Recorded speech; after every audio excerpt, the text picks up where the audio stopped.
ঘরের দরজা এখনো লাগাইনি, ওই ছোটবেলা থেকে ওরকমই ইচ্ছে। শরীয়তপুর ডিস্ট্রিক্টে বাড়ি পালংয়েতে থানা ধরি চিকন্দি গ্রামটি জানি ওইখানেতেই কোর্ট কাচারি বর্তমানে বসত করি। হে একরে এত মশা আমার বাড়ি।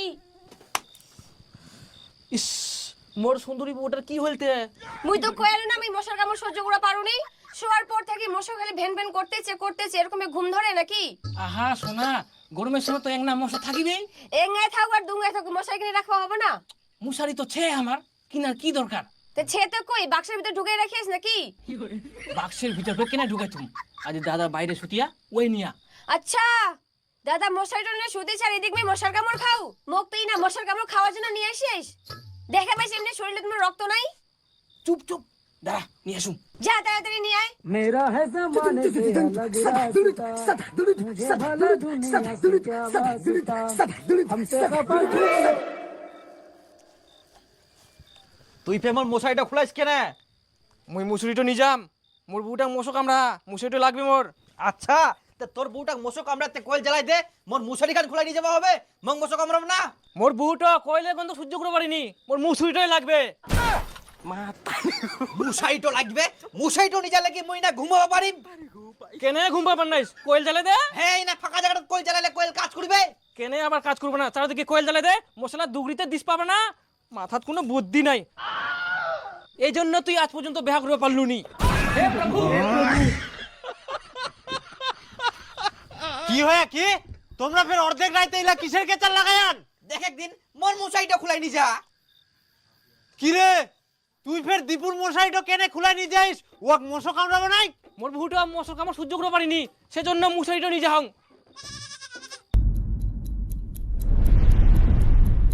মোর নতুন বউটা কষ্ট দিব পার না মুই। আর তোর দাদা? ওই মরদ মানুষ, ওর আবার কিসের কষ্ট? মাতারি গো পাই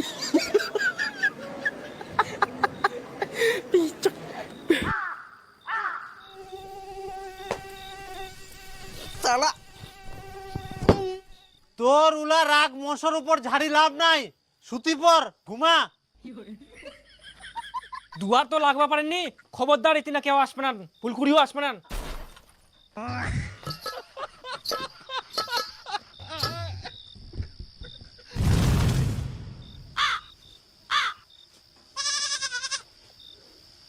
নিজে নিজে তোমরা ঘর ঢুকে যাও, মুই তো গুরু না, মোর কোনো মশাই লাগবে না। মানে মোর কোনো চিন্তাই নাই বাইটা, কি যে করি মুই এরকম বের ঘুম ধরে, মুই কুকুরের মতন বাড়িখান পাড়া দুম, তোমরা ঘুমাও নি চিনতে। মাতারি গো পাই মনে জামা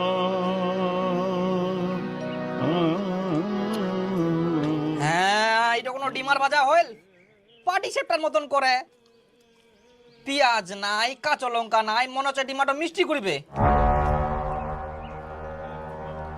নে দিন ইয়ে ফের ডিমালা ঘাটিবা দুরিয়া বিরুদ্ধ গড়িকার দে এখানে আর কমে এরকম বের খাওয়া যায় কদিন? কেইলা ভাজিয়া মোটা ঢুকাই না। মুই সবাইকে রান্না করে খেলে আবার সবার কথাও শুনি, মহিলা কিন্তু সহ্য হবে না। তোর আবার সকাল সকাল কি হইল সুন্দরী বউ? কি হইয়া কচিস তুই? তোর দাদা মুই ডিম ভাজি দিন পছন্দ হইনি এবং হাজারটা কথা শুনা। শালা ডিমা ভাজার জন্যও গিলাস নাই, ঘট ঘট ঘট ঘট করে করিম কি রে করি। ওই মোর গ্লাসটা কেনে নিয়ে যাইস? এটা তোর গিলাস না, এটা মোর গিলাস। এটা মুখ দিয়ে মোর পাকাইছিল। নে দিন মোর সাইডে ছিল, এটা মোর গিলাস। তো ফের কোনা তো তো গিলাসে দিনই কর। ওই জল খাবার জন্য মোর গ্লাস দিয়া, গ্লাসটা তো এটা মোর গিলাস, বুঝিস নি কেন? তো এটা মোর গ্লাস হয়। এটা তুই ডিমা ভাজিম। আবার মুই জল খাম আর তুই ডিমা ভাজিব না? দে গ্লাস দে। টিপোটা দে না, জল খা। খাইতে খাইতে টিবলটা জাম বেউদ্দা গড়িকার। ভগবান কথা শুনে হা মানে চত চত মুই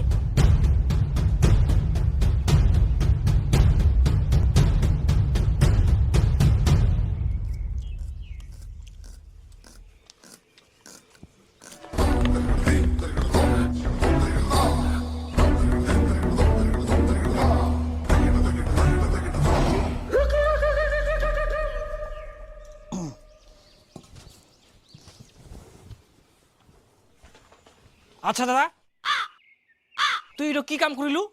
হ্যাঁ ভাই মই কি কাম করিনু? মোর বহুটাক তুই ডাইরেক্ট অপমান করে দিলু। তোর জন্য ডিমা ভাজি দিয়া সে ডিমাটা না খাই নে তুই নিজের ডিমা ভাজি খাইস। শোন মই তোর বউ কোনো ডাইরেক্ট অপমান করুকনি, আর কোনো ডিমা ভাজা হল মই আজালুয়া ডিমা খাওনি, ঝাল ঝুল লাগবে তারপর খাম। ওই ভদ্রলোকের মতন আজালু কোনো ঝাল নাই, কোনো নুন নাই, তেল নাই, কি নাই। এখান তো ঠিক হইলি না। হ্যাঁ তো তাহলে কি ঠিক হবে? তে মোর বউ জিরো ডিমা ভাজি দিয়া ওখানে খা। আরে ভাই ডিমা ভাজা হয়নি, মোক ভালো লাগেনি, আর মুই নিজে ভাজি খানু, তাতে তোমার কি হয়া? মোর বউ অপমান করা মানে মোক অপমান করা। মুও দেখিম। জানে আমার বাড়ি ঝাল ঝুল তরকারি না হলে ভালো লাগবে না।